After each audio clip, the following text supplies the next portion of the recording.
这个茶是哪里来的？这个茶是从龙东村那边采下来的。龙东村的话也是属于我们那个冀东镇的啊，它呢是在高山上的，离我们这边呢有10多公里的路。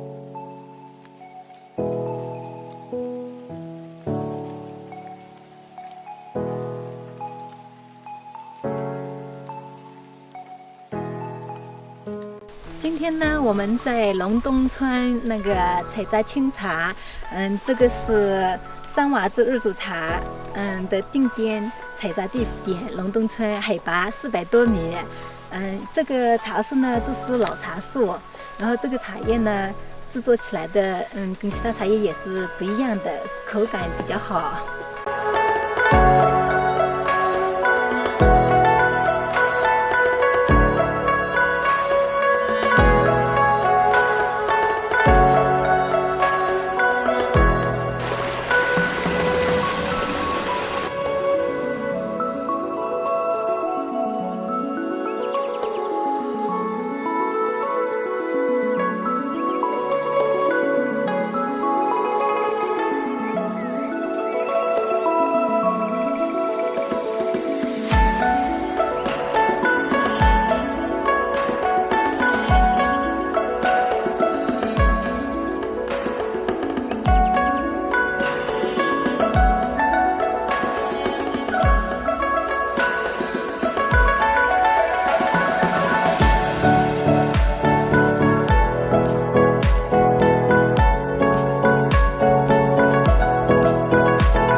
我们这个是三娃子日煮茶，还有红茶，然后对，我们三娃子的话还有日煮红茶，红茶，对，这个是绿茶，对，龙井茶，还有白茶，苦茶。